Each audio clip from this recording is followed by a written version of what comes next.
আটাইতকৈ ভগৱানৰ শক্তিশালী অস্ত্ৰ।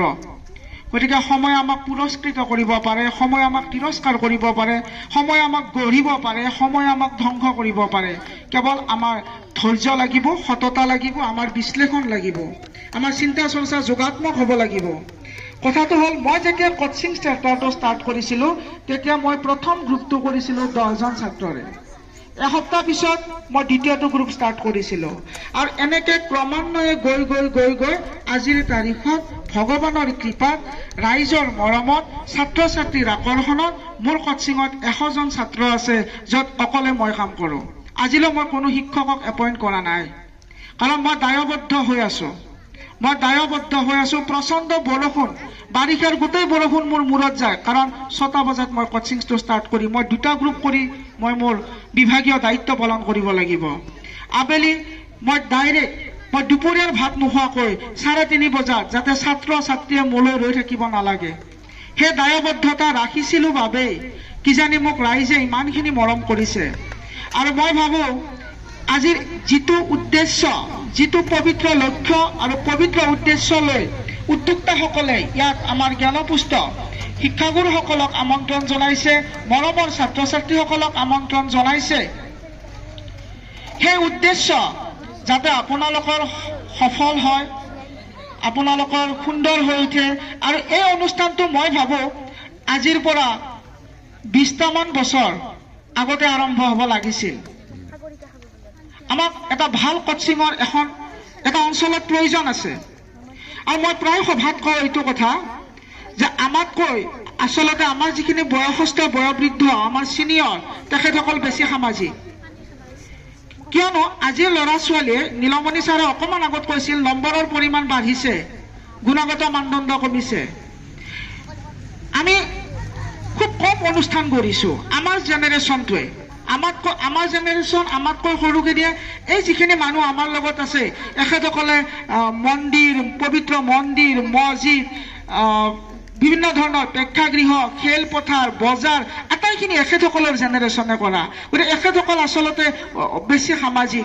আমি হয়তো সিমান ফ'ল' আপ কৰিব পৰা নাই, কিন্তু আমি কৰাৰ প্ৰয়োজনীয়তা আছে, আমি কৰিব লৈছোঁ, আমিও কৰিব লাগে। গতিকে এটা অঞ্চলত এটা ভাল কোচিং চেণ্টাৰৰ প্ৰয়োজন আছে, কিয়নো যে আপোনালোকৰ দৰে এখন নলবাৰীৰ, মই ভাবোঁ আটাইতকৈ কালচাৰ ঠাই বুলি ক'লে চামতা, বেলশৰ। আমি ভাবোঁ আমি ঘগ্ৰাপাৰ অঞ্চলৰ মানুহ, গতিকে আমি কিন্তু অনুসৰণ কৰোঁ ঐতিহাসিক প্লেচ। ইয়াত মানুহবোৰ বৰ গুণগত মানদণ্ডৰে শিক্ষিত। গতিকে ইয়াত এটা কোচিং চেণ্টাৰ থাকিলে কিয় যাব আপোনালোকৰ ছাত্ৰ ছাত্ৰী নলবাৰীলৈ? সময়ৰ কথা আছে, অৰ্থৰ কথা আছে। গতিকে আজিকালি মানুহবোৰ খুব ব্যস্ত। গতিকে মই কৰ্তৃপক্ষক এটা অনুৰোধ ৰাখিব বিচাৰিম, আপোনালোকে ইয়াত লিখিছে 5, 6, 7। মোৰতো বিনম্ৰ অনুৰোধ, আপোনালোকে 8, 9 আৰু 10টো প্লাছ কৰাই ল'ব অতি সোনকালে। আপোনালোকে এনেকুৱা ধৰণৰ অনুষ্ঠান আমি জীয়াই ৰাখিব লাগিব, কাৰণ অনুষ্ঠান গঢ়িলে আমাৰ ল'ৰা ছোৱালীবোৰ সামাজিক হ'ব, তেওঁলোকে উৎসাহ পাব ক'ৰবাত নহয় ক'ৰবাত। আৰু এয়া আচলতে আমি যে অনুষ্ঠান এটা গঢ়িবলৈ ইমান ধুনীয়া মনোবৃত্তি লৈ আগুৱাই আহিছে, তেখেতসকলক মই পুনৰবাৰ ধন্যবাদ জনাইছোঁ। আৰু আপোনালোকে ভাষণৰ মাজত এটা কথা কৈছে, যিটো মই আজিলৈ কৰি আছোঁ, যে মোৰ কোচিং চেণ্টাৰত মই এটা সৰু কথা ক'ম। এদিনাখন মোক যিজন শিক্ষাগুৰুৱে প্ৰাইমাৰীত শিক্ষাদান কৰিছিল, মোক ঘৰত আহি কৰিছিল, বিনামূলীয়াকৈ কৰিছিল, যে মই সেই বছৰ সেইখন বিদ্যালয়ৰ পৰা বৃত্তি পৰীক্ষাত অৱতীৰ্ণ হ'ম। আৰু সৌভাগ্যক্ৰমে মই নলবাৰী জিলাৰ পৰা 4ৰ্থ পৰ্যায়ত সেই সময়ৰ বৃত্তি পাইছিলোঁ। সেই সময়ত 4ৰ্থ ৰেংক 4ত পাইছিলোঁ। কিন্তু কথাটো হ'ল, ছাৰৰ ল'ৰাটো যেতিয়া ডাঙৰ হ'ল, মোৰ কোচিঙত আহিল, ছাৰ আহিছিল আগুৱাই। ছাৰ আহি মোক কি কৰিলে, বাবা তোমাৰ এমাহ হ'ল মোৰ ল'ৰাটোৰ কিমানখিনি পইচা দিওঁ। ছাৰক মই একো কোৱা নাই, মই তলমুৱাকৈ আছিলোঁ। ছাৰে গম পায় মই কিমানখিনি লওঁ, ছাৰে মোক দি দিলে। মই ল'বলৈ কষ্ট পাইছিলোঁ, কাৰণ তেখেত মোৰ আদি গুৰু, তেখেতে মোক কুঁহিপাত তুলি দিয়া মানুহজন। তেতিয়া ছাৰে মোক কৈছিল, বাবা তুমি মোৰ পইচাটো ল'ব লাগিব, কাৰণ মই শুনিছোঁ যিবোৰ ল'ৰা ছোৱালীৰ দেউতা নাই, তুমি হেনো ফ্ৰী ক্লাছ কৰা, ইয়াত পইচা নোলোৱা, তুমি পইচা নোলোৱা। গতিকে তুমি সেইবোৰ কাম তেতিয়াই কৰিব পাৰিবা যদিহে মোৰ পৰা পইচা লোৱা। তুমি মোৰ পইচাটো ল'ব লাগিব। গতিকে মোৰ কোচিং চেণ্টাৰতো তেনেকুৱা আছে। আমাৰ নীলমণি ছাৰে জানে প্ৰায় 30-40% ষ্টুডেণ্টক মই বিনামূলীয়াকৈ 10খনমান গাঁৱৰ ষ্টুডেণ্ট আছে তাত 10খনমান গাঁৱৰ ষ্টুডেণ্ট আছে আৰু মই বিনামূলীয়া পাঠদান কৰোঁ কিন্তু তাত এটা লক্ষণীয় কথা থাকিব মই কাক বিনামূলীয়া কৰিছোঁ সেই ষ্টুডেণ্টটোৱে গম নাপায় কেৱল ষ্টুডেণ্টটোৰ অভিভাৱকেহে গম পায় অন্যান্য ষ্টুডেণ্টেও গম নাপায় আৰু যিজনী ছাত্ৰীৰ মই বিনামূলীয়াকৈ পাঠদান দি আছোঁ আৰু যিজন ছাত্ৰৰ মই বিনামূলীয়া পাঠদান কৰিছোঁ 3 বছৰ 4 বছৰলৈ কৰিছোঁ আৰু এটা মই কথা অকণমান ক'ব বিচাৰিম মোৰ বিয়াৰ পিছৰ সপ্তাহটোত মই মেছেজ কৰিছিলোঁ যে আপোনালোকে অভিভাৱকলৈ যে আপোনালোকে কোচিঙত দিবলগীয়া ধনখিনি আদায় দিয়ে যে আটাইখিনিয়ে দিছিল কিন্তু এজন ছাত্ৰই ক্লাছ বন্ধ কৰিছিল ল'ৰাজনৰ নাম নৱ দাস কিন্তু ল'ৰাজনে কি কৰিলে মোৰ বিয়াৰ পিছৰ সপ্তাহত মানে খুব ফূৰ্তি মনে টিউশ্যনত আহি ক্লাছত জইন কৰিলে মই ক্লাছ যেতিয়া শেষ কৰিলোঁ তেওঁ ক'লে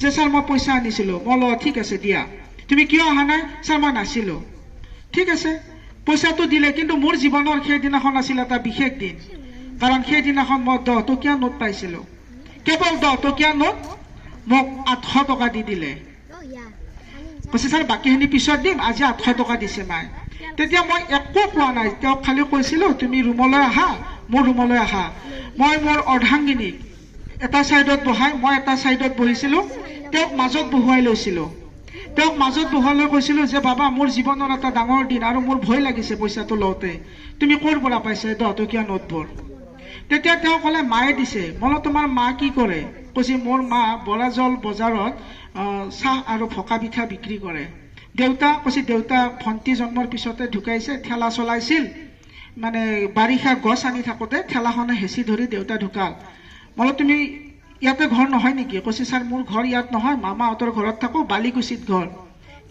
কি কৰে মামা ৰিক্সা চলায় মই বোলো ঠিক আছে তোমাক বাবা মই পইচাটো ল'ম তুমি এতিয়া 9ত তোমাৰ 2টা বছৰৰ পইচা মই একলগত ল'লোঁ 200 টকা মই ৰিচিভ কৰিলোঁ আৰু বাকী তোমাক এই 600 টকা মাক ঘূৰাই দিবা আৰু তোমাৰ শিক্ষাগত জীৱনত যি প্ৰয়োজন হয় সেইখিনি তুমি মাক কোৱাৰ আগত মোক ক'লে মই সুখী হ'ম কাৰণ মই এজন সাধাৰণ খেতিয়কৰ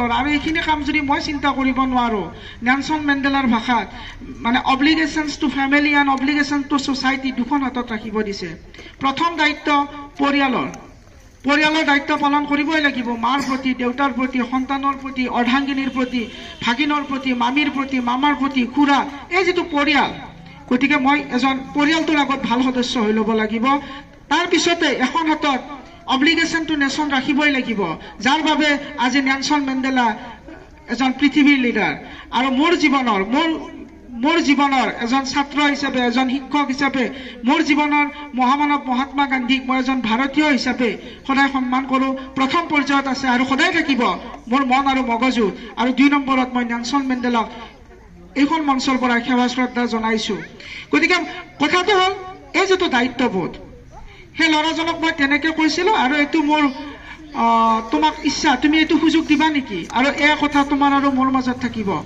তাৰপিছত তাক মই তেনেকৈ পঢ়ালোঁ উৎসাহ দিলোঁ আৰু ল'ৰাজনে ইংৰাজী বিষয়ত লেটাৰ পাই 1st ডিভিজন পালে এদিনাখন কি হ'ল ল'ৰাজনে ডিগ্ৰী পঢ়ি থকা অৱস্থাত ফেচবুকত কথাখিনি লিখি দিলে মোৰ জন্মদিনত আৰু মোৰ জীৱনৰ শ্ৰেষ্ঠ উপহাৰটো সিদিনা পাই গ'লোঁ আজি মই যিখিনি ভাল চিন্তা কৰিছিলোঁ সেই ভাল চিন্তাখিনি ইন ৰিটাৰ্ণ মই পাইছোঁ কাৰণ তেওঁৰ প্ৰতিটো শব্দত মোক অধিক দায়িত্বশীল অধিক চিন্তা কৰিবলৈ স্থল দিছিলে গতিকে আমি আমাৰ ওচৰ চুবুৰীয়াৰ প্ৰতি দায়িত্ব আছে আৰু ওচৰ চুবুৰীয়াৰ আমাৰ প্ৰতি হক আছে যিটো এটা ৱাৰ্ড তাৰমানে আমাক তেখেতসকলে বিচৰাৰ যিটো অধিকাৰ মোৰ ওপৰত মোৰ পৰিয়ালটোৰ যেনেকৈ অধিকাৰ আছে মোৰ গাঁওবাসীৰ আছে অঞ্চলবাসীৰ আছে চামতাবাসীৰ মোৰ ওপৰত অধিকাৰ আছে গোটেই জাতিটোৰ মোৰ ওপৰত অধিকাৰ আছে মোক বিচাৰিব পাৰে আৰু সেয়া মোৰ দায়বদ্ধতা গতিকে মই উদ্যোক্তাসকলক অনুৰোধ জনাম কিন্তু এটা অনুষ্ঠান চলিব লাগিলে ইয়াতে 2-4জনী অভিভাৱক আই মাতৃক মই দেখিছোঁ আমাৰ দাদাহঁতক দেখিছোঁ মই আপোনালোকক এটা অনুৰোধ জনাম এটা অনুষ্ঠান এটা সংস্থাই জীয়াই ৰাখিব নোৱাৰে এজন মানুহ বা 10জন মানুহে এটা অনুষ্ঠান গঢ়িবও নোৱাৰে গঢ়িব পাৰিব জীয়াই ৰাখিব নোৱাৰে জীয়াই ৰাখিবলৈ আমি সকলোৰে সহযোগ লাগিব সকলোৰে মৰম লাগিব অনুষ্ঠানখনৰ প্ৰতি শ্ৰদ্ধা লাগিব আমি সকলো যেতিয়া সহযোগ কৰিম তেতিয়া আমাৰ কাৰোবাৰ যদি প্ৰয়োজন আছিলে আমাৰ এষাৰি মাতৰ অকণমান সময়ৰ যদি আমাৰ কাৰোবাৰ প্ৰয়োজন আছিল সেইখিনি আমি দিব পাৰিম, আমি হাতত ধৰি আগুৱাই নিব পাৰিম আমাৰ এই অতি মৰমৰ শিশুসকলক। গতিকে মই উদ্যোক্তাসকলক আৰু উপস্থিত অভিভাৱক অভিভাৱিকাসকলক মই অনুৰোধ ৰাখিছোঁ আপোনালোকে অকণমান বুজাবুজিৰে আগবাঢ়িব, যাক যেতিয়া প্ৰয়োজন হয় সহায় সহযোগ কৰিব। উদ্যোক্তাসকলক যদি আমাৰ মৰম আৰু সহযোগৰ প্ৰয়োজন তেতিয়া আপোনালোকে কৃপণালি নকৰিব, আৰু উদ্যোক্তাসকলেও যদি ক'ৰবাত এখোজ আগুৱাই অহাৰ প্ৰয়োজন তেতিয়াহ'লে আপোনালোক আহিব। ছাত্ৰ ছাত্ৰীক অভিভাৱক আৰু আমি শিক্ষাগুৰুসকলে হাতত ধৰি আগুৱাই নিব লাগিব, আমি সংস্কাৰ দিব লাগিব, আমি সৰ্বাংগীন শিক্ষা দিব লাগিব। যেনে মই আৰু এটা সৰু কথা কৈছোঁ, সেইদিনাখন মই সৰস্বতী পূজাৰ দিনা ক্লাছ দিলোঁ, মই ল'ৰা ছোৱালীৰ লগত খুব ফ্ৰেণ্ডলি চলোঁ, তেওঁলোকে প্ৰতিটো কথা মোৰ লগত শ্বেয়াৰ কৰে। ছাৰ সৰস্বতী পূজাৰ দিনা আহিমনে? মই তেতিয়া এটা বাক্য কৈছিলোঁ, কিতাপ কলমৰ মাজেৰে আমি সৰস্বতী পূজালৈ যাত্ৰা কৰিম, আমি ৰাতিপুৱাই পঢ়িম, তাৰপিছত আমি পূজালৈ যাম, গোটেই দিনটো পূজা কৰিম, আমি দেৱীৰ পৰা বিচাৰিম, আমি পূজা কৰিম, তেখেতৰ শ্ৰীচৰণত সেৱা লৈ আমি বিচাৰিম যে আমাক জ্ঞান দিয়ক, আমাক সুশিক্ষা দিয়ক। গতিকে আমাৰ ল'ৰা ছোৱালী খিনিক আমি আগুৱাই নিব লাগিলে আমি ত্যাগ কৰিব লাগিব, আমি যথেষ্ট কষ্ট কৰিব লাগিব। গতিকে এই অনুষ্ঠানটোৰ এটা সুন্দৰ অনুষ্ঠান, আটাইয়ে লগ লাগি আপোনালোক আটাইয়ে লগ লাগি দিহা পৰামৰ্শৰে গতিকে আগুৱাই লৈ যাওক। আপোনালোকৰ উদ্যোক্তাসকলেও যাতে ছাত্ৰ ছাত্ৰীখিনিক আকৰ্ষণ কৰি ৰাখিব পাৰে। গতিকে আপোনালোকৰ কৰণীয়খিনি কৰিব, কষ্ট হ'ব, আপোনালোকে এটা প্লেন এণ্ড প্ৰগ্ৰেম বনাই ল'ব, ধুনীয়াকৈ বনাই ল'ব, আৰু খুব ডিচিপ্লিন মেইনটেইন কৰিব। সেইখন অনুষ্ঠান ভাল যিখন অনুষ্ঠানৰ আৰম্ভণি হোৱাৰ সময় আৰু শেষ হোৱাৰ সময় নিৰ্দিষ্ট থাকে। গতিকে আপোনালোকৰ উদ্দেশ্য সফল হওক। মই ইয়াত থিয় হৈ এই যে মোক মোৰ সন্মানীয় ব্যক্তিসকলৰ লগত এখেতসকলৰ ওচৰত মই থিয় হ'বলৈ পাই, বহিবলৈ পাই মই সঁচাকৈ কৈছোঁ মই নথৈ আনন্দিত হৈছোঁ। আৰু যদি অনাগত দিনত মোৰ সহায় সহযোগিতা কিবা লাগে, যদি আপোনালোকে ভাবে যে তেতিয়া আপোনালোকে মোক এবাৰ জনাব, মই নিশ্চয় চেষ্টা কৰিম। আৰু আমাৰ প্ৰধান আৰু মুখ্য লক্ষ্য হ'ল আমি সদায় বেকলাইনৰ কাম কৰিব লাগে, অৰ্থাৎ এখেতসকল আমাৰ অভিভাৱক সময়ৰ লগে লগে অভিভাৱকবোৰ আগুৱাই গৈ থাকে আৰু আমাৰ পিছৰ জেনেৰেশ্যনটো আহি থাকে। গতিকে আমি যদি বেকলাইন ক্লিয়াৰ নকৰোঁ, মজবুত নকৰোঁ, আজি আমাৰ দেউতাই বহুত কষ্ট কৰি দাদাক থিয় কৰাইছে, গতিকে দেউতা হালিব ধৰিছে, দাদাই ধৰি আছে পৰিয়ালটো, দাদাই মোক ক্লিয়াৰ কৰাইছে, কাৰণ দাদাৰ অনুপস্থিতিত সেইখিনি দায়িত্ব মই কৰিব পাৰোঁ। ঠিক এনেকৈ ষ্টেপ বাই ষ্টেপ আহিব। গতিকে আটাইকে পুনৰবাৰ সেৱা শ্ৰদ্ধা জনাই মই বেছি সময় নষ্ট নকৰোঁ।